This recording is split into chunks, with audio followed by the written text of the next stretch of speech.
one of the most controversial leaders in the world, Iranian President Mahmud Ahmadinejad.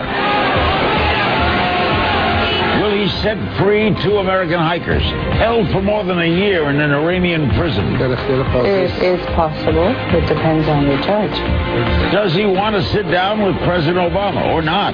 Does Iran have nuclear weapons, and will his country use them if they have them?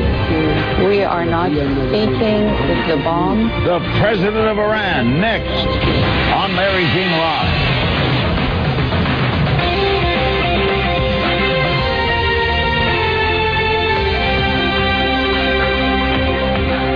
President, thank you for coming back to Larry King Live. Do you like coming to America?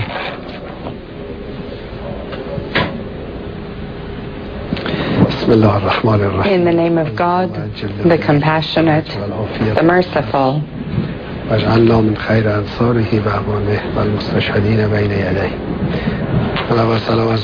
like to say hello to your audience, to you and your colleagues, and ask Almighty God to bring health, prosperity, and success to all people and nations and countries. I am interested in traveling to all parts of the world to meet with people. The United Nations is an important forum for the exchange of international ideas on how to run international affairs, and naturally people like myself should be actively involved in its work. Let's get to some current issues. A few days ago you released the American hiker, but there are still two captives in Iran. How long will they be detained?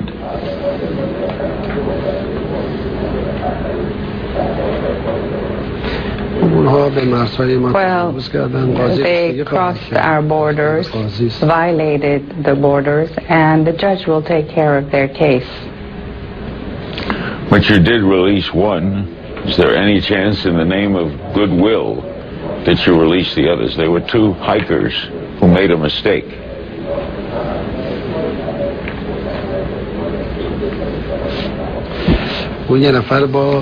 That one person was released on bail because of mercy, compassion, and as a humanitarian gesture.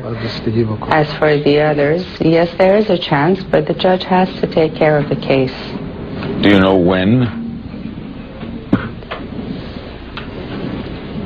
It depends on the judge, who will need to handle the case, issue a verdict. There is a process that must go through. Do you have any influence in that process? I have no influence over it. But I have suggested for the lady, in her case, that it be regarded with clemency, mercy, and more kindness and compassion, to allow her to return to her family. What about bail for the other two?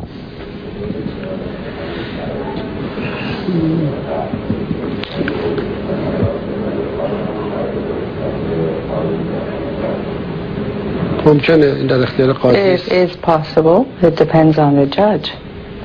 Would you're in New York for a few more days, you will address the UN tomorrow.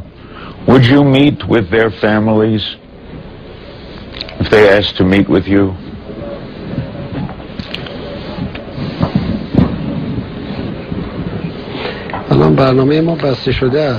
Our program is closed right now in terms of the fact that it is a tight schedule, but I'd have to consider it, and having said that, I have received no requests. But if they did request, might you consider it? Yes, I would positively take it into consideration. That is hopeful. We asked the families of Shane Bauer and Josh Fatal, the two prisoners, and their mothers passed this question along to you. This is from the mothers of the two still there. Mr. President, the last time you were in New York for the UN General Assembly 12 months ago, you promised to ask the judiciary to expedite our children's case and show maximum leniency. Our hearts are broken that this has not happened. Please, will you make this request again when you return to Tehran?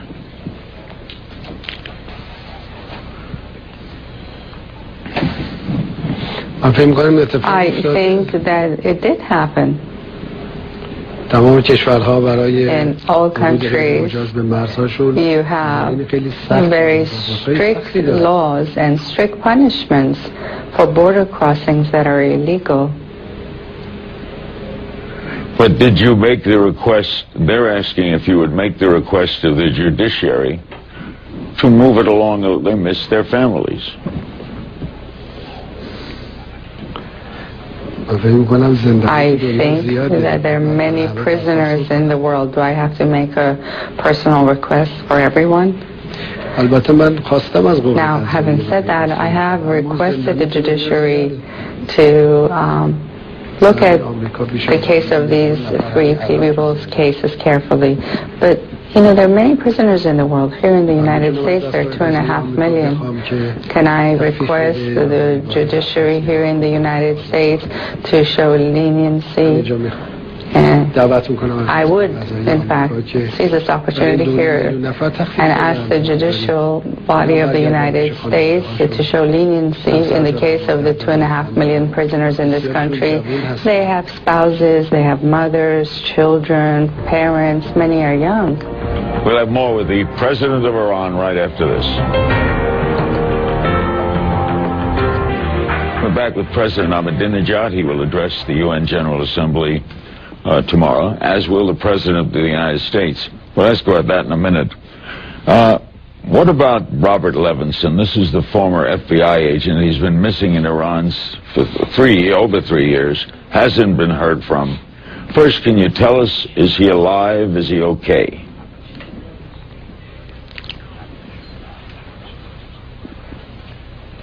I think we should ask that question from the FBI. No, but he's in your country. How would I know?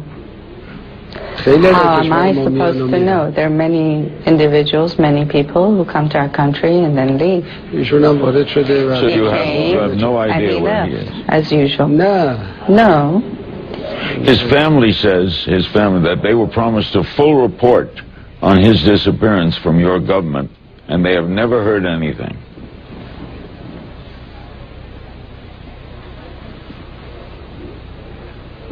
We never made that promise. We agreed to have a joint information and intelligence committee with the U.S. government to gather information about his whereabouts, and we have expressed hope that this committee will soon be held, and we've expressed our preparedness to be part of the committee.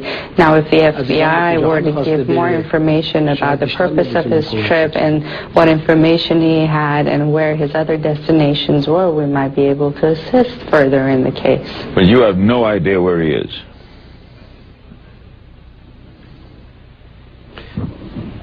Do you have any information? I'm like you. I have no idea what the FBI programs are. I don't know what the FBI does around the world. We talked with his wife yesterday, Christine, Mrs. Levinson. She asked that you give her a time and date for officials to meet with the FBI and share information. In other words, she is saying the FBI is willing to sit down with your people. Can you give her a time and date? Yes, I accept and agree with that. It saddens us when people travel, run into problems, disappear. It's awful. I think that if all intelligence organizations work more transparently and based on more humanitarian principles, these problems would not arise. But I would recommend that that intelligence committee be held jointly so that the representatives of Iran and the United States can sit together and help trace his whereabouts. You know, his daughter is getting married Saturday. I congratulate her on her marriage, It would be nice and I if her father sympathize were with there. her. Definitely, it would have been very good. I wish that it can happen. I think the FBI should be more active in this case and to find their agent. You know, Mr. President, if it were your children, if one of your children crossed the border of another country and were being held, you would be very concerned, and you would press the issue, would you not?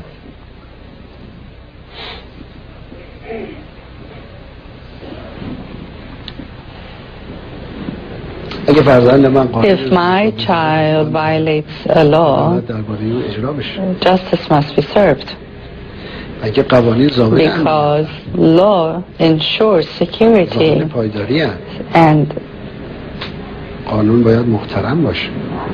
stability, and laws must be observed, because if they are to be violated, there shall be no security. We'll be right back with more. Don't go away. President Ahmadinejad, with President Obama here and you're here, would you meet with him if the opportunity arose?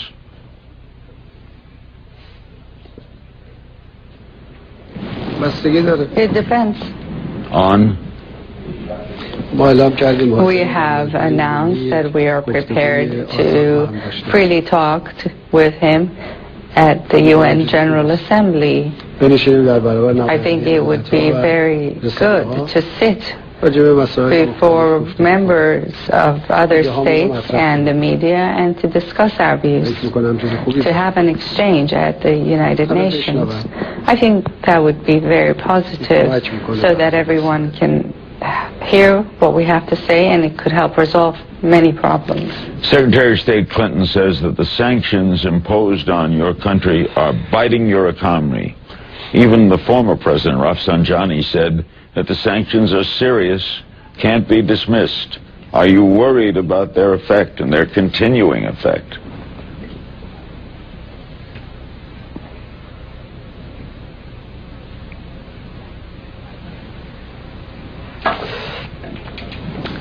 It seems to me that you've raised several issues. The question is, why does the U.S.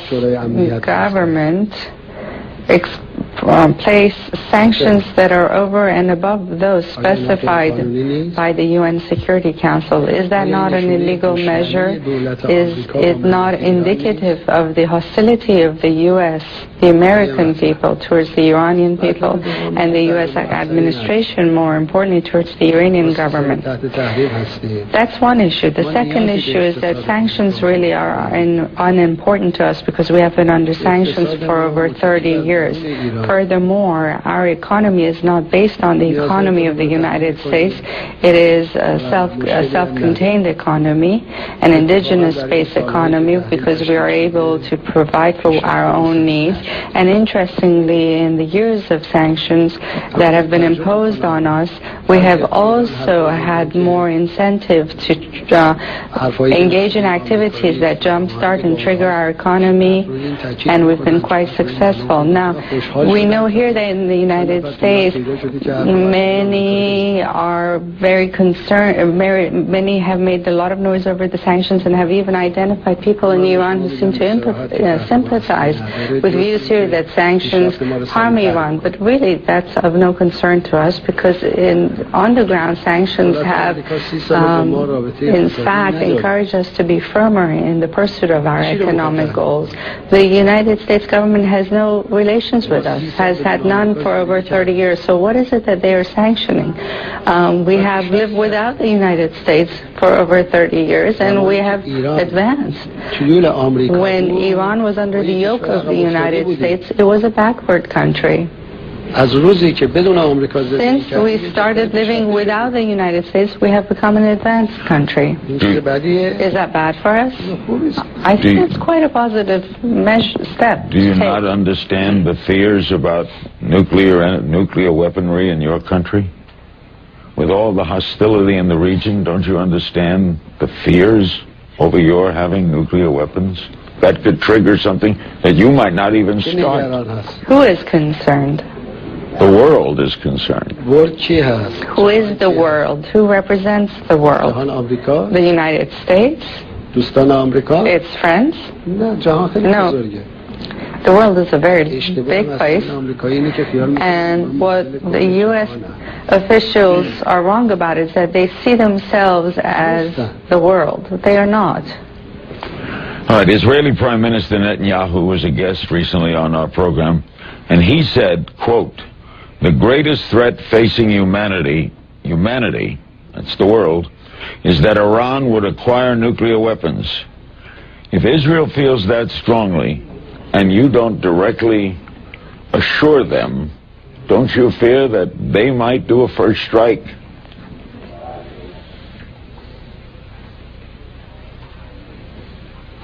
So you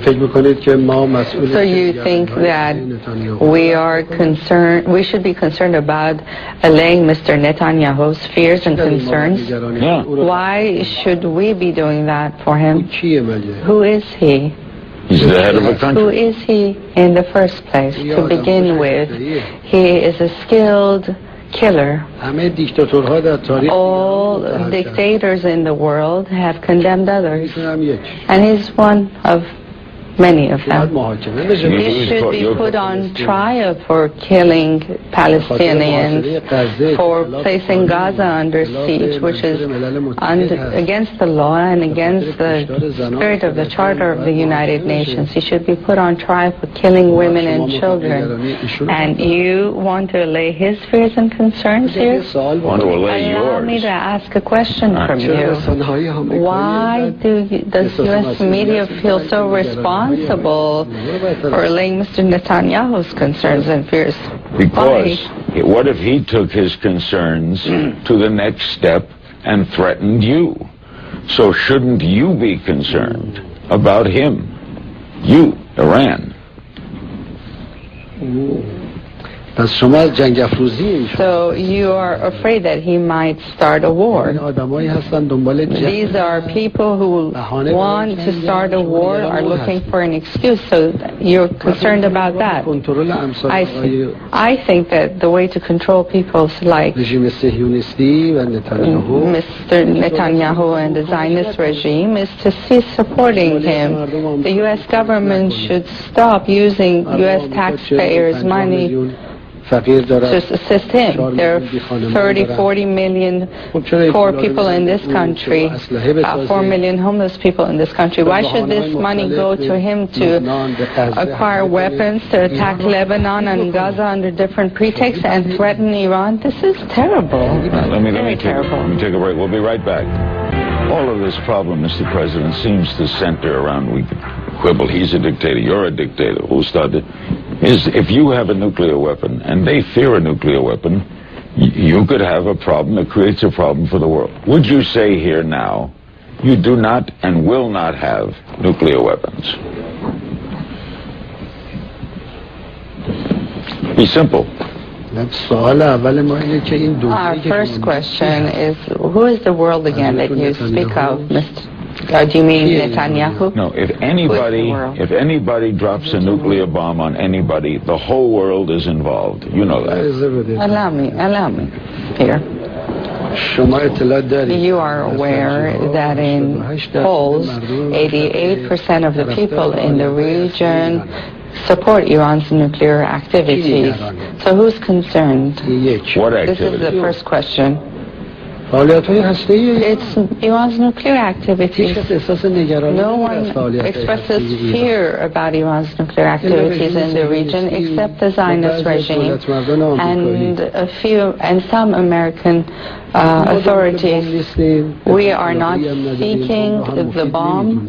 We have no interest in it, and we do not think that it is useful. We are standing firm over the issue that both the Zionist regime and the United States government should be disarmed. The threat to the world are the bombs that the U.S. government and the Zionist regime have. If they think that by propagating against Iran that they can basically change public opinion, they are wrong. We will stand firm on this issue. We will pursue it in all international organizations. We discussed it in the NPT review process. The Zionist regime was required in the document ratified by the NPT review conference to address its nuclear arsenal. And so the U.S. government, too, must pursue this idea to ensure that the Zionist regime's nuclear arsenal is eliminated, because this regime is an illegitimate war-waging country, and it has also proved that it does not have sufficient control over its nerves, and not only that, nor does its backer, the United States, that gets into wars in Iraq and Afghanistan just over nothing. And this government in the United States still does not have the ability to hold nuclear arsenals. And the same argument holds true to all who possess nuclear bombs. They must all disarm, because the nuclear bomb is the worst and ugliest form of weapon that there is, and those who have it must disarm. And nobody has the right from now on to build nuclear bombs. So our position is very clear on this. You must understand that this propaganda is useless. We don't have the nuclear bomb. Those who have it have to be disarmed rather than accuse of others of having it or wanting it. Both the U.S. government knows very well, as does the Security Council, that Iran does not have a nuclear bomb and that it is not seeking one, but we will stand firm. Stand firm. Make sure they will disarm. They must all disarm. We are in a world of fear, apparently. Conscience, you talked about human rights and Mr. Netanyahu. How about conscience in your country?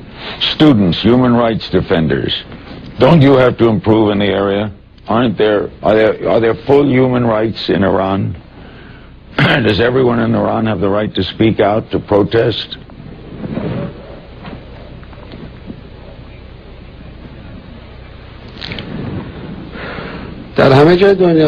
Everywhere in the world, you see challenges of that nature. In the United States, too, there's need for more on this front, isn't there? So we have to have a comparative scale in our hands. I don't think, for example, in Iran, an employee would be fired after 50 years of serving in an office for expressing his opinion or her opinion, but this happened in your country. A reporter with a rich background was forced out of her work simply because she expressed an opinion. This never happens, would never happen in Iran. Never happened. Now, everywhere in the world you have problems, but this would never have happened in Iran. But having said that, I understand all over the world there are problems, including in the United States, and we are prepared to sit in a forum at a table, place all our troubles on the table and discuss it and resolve it together. I asked you. You have over 2.5 million prisoners here. Not all of them are killers, murderers, or thieves. Who are the rest? Are you saying we have political prisoners? Why are they in prison? No, that's not what I'm suggesting. You can tell me that. Why are they in prison? Why? I haven't investigated everything. Are they all thieves? Are they all thieves and robbers? Big drug problem? Are they? You have so many drug-related problems. 2.5 million people. 1% out of 100 people in the United States, one person is in prison. Why? Let me get a break. Are they all killed? Have they all robbed? Have they all trafficked drugs? I don't know what that has to do with. All right, we'll be right back. On the human rights issue, though, you must admit that you have students, defenders of free speech, that you have taken strong actions against, people in jail for just speaking their minds, protesting in the streets and arrested. You can't say that Iran has open conscience to human rights, is open to human rights to all. You can't say that.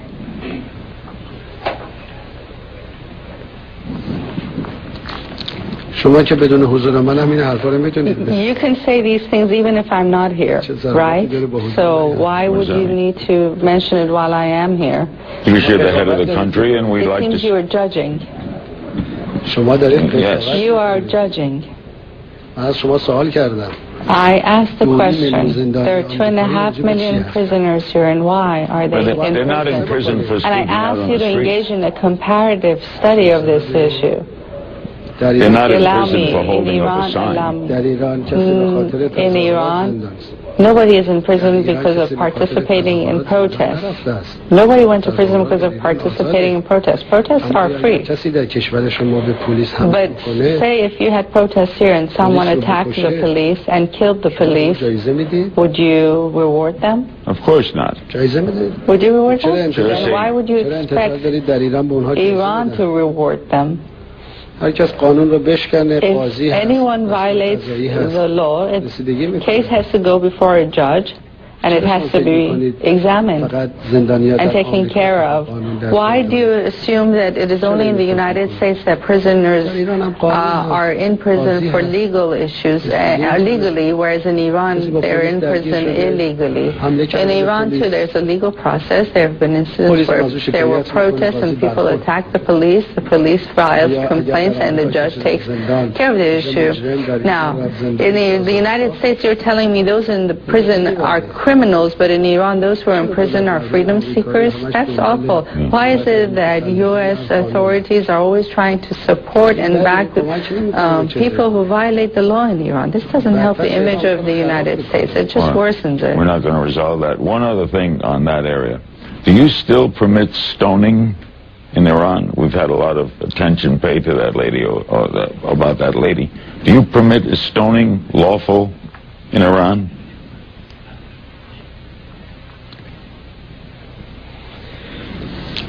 I think that I have explained this in the past couple of days to a number of other reporters. This lady's case has not been completely examined yet. No verdict has been issued yet. She is accused of murdering her husband, and I don't think that in the world, if someone is accused of murdering their husband, people would pour on the streets and rally in favor of her. If they were going to stone her, they would. She has been accused of the murder of her husband. But if they were going to stone her, they would rally. No verdict, no sentence has been passed. All I asked and it is not about a stoning case at all. There's no stoning sentence here at all. A person in Germany made this claim, which was untrue. Our judiciary also said that it was a false statement. All right. Everybody knows what. But I'd like to ask a question to you, Mr. Larry King, if I may. Last year, we were here, the same time. In Pittsburgh, there was a session. The group 20, over 100,000 people protested against the economic policies of the G20. The police attacked them violently. Many were beaten up, or hot water was thrown on their bodies, and many were arrested. And you're telling me that protests are free in the United States? So here in the United States, do you think people can pour on the streets and protest against the Zionist regime? 100,000 people being invited to protest against the Zionist regime? We'll be right back. Back with the President of Iran. Do you have an opinion about the controversy in the United States over the building of that Islamic mosque near where the events of 9/11 took place?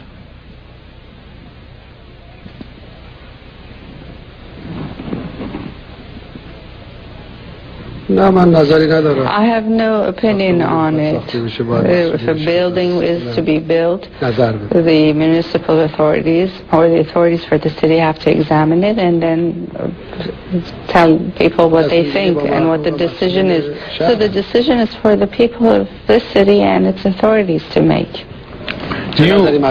What decision can I make over it? I mean, you might have an opinion.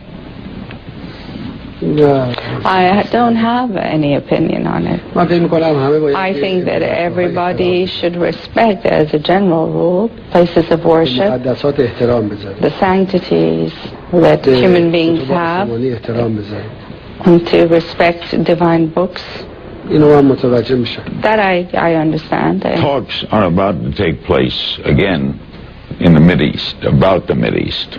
Do you have any optimism that we will see peace in that region ever?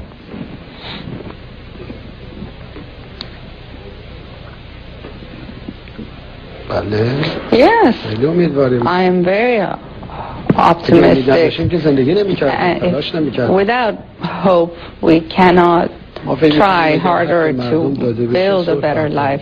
I think that if people's rights are given to them, so peace will come. If the right to national sovereignty of the people of Palestine is recognized, the problems there will be resolved. How about the guarantee of the safety of Israel and the recognition that Israel is a country? Does that have to be solved? I mean, this is both sides, isn't it? It's not just one side has to give in to create peace. It's a two-sided issue.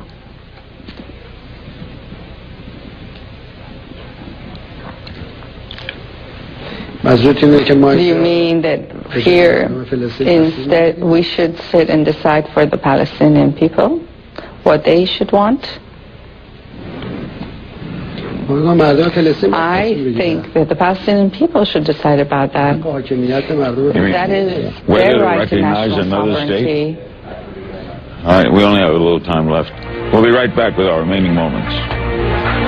We have only a few moments left. Fidel Castro, who is not a capitalist, yesterday you said capitalism is the major problem in the world. Fidel Castro was critical of you for denying the Holocaust. He said that Iran should try to understand the unique history of anti-Semitism. How do you respond to Castro? Certainly not a friend of Israel.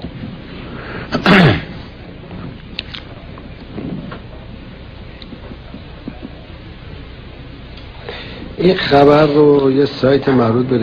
site related to the Zionist regime issued this news. Mr. Castro sent a message to me yesterday and said that it was untrue, this statement, that his statements were interpreted differently, that he had said something different. So I have no opinion here on this statement, but I'd like to ask, why is there so much insistence in the United States to absolutely defend the Zionist regime? What is the relationship between the U.S. government, 10,000 kilometers across the ocean from the Zionist regime, and the need to support it? Why is it so sensitive? Because a massive group of people were annihilated just for being what they were. 7 million were killed, 8 million.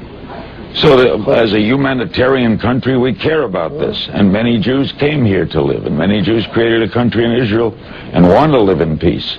Don't you? Now, Castro did say you should recognize anti-Semitism exists in the world, and we all should be concerned about it. Is that the real issue, that the U.S. government wants to defend human rights? Of course. Well, where were these people killed? Were they killed in Palestine by the hands of Palestinians? It doesn't matter where they were killed. It's that fact that they were killed.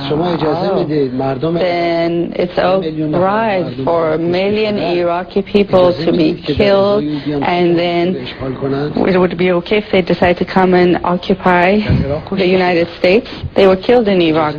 Would you allow them to come occupy the United States and take it over? You're not saying the United States committed genocide. You're saying the United States committed genocide? That's a separate discussion, and yes, it did happen in both Iraq and Afghanistan, but that's a separate issue.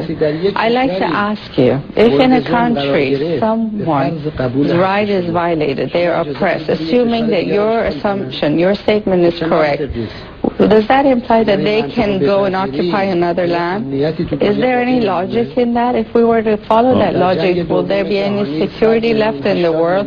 In World War II, 100 million or 80 million people were killed. If they were to go occupy 20 countries around the world, that would have been terrible. The land was legally created. Israel is a legal state. So the question is, you see, come on, the question.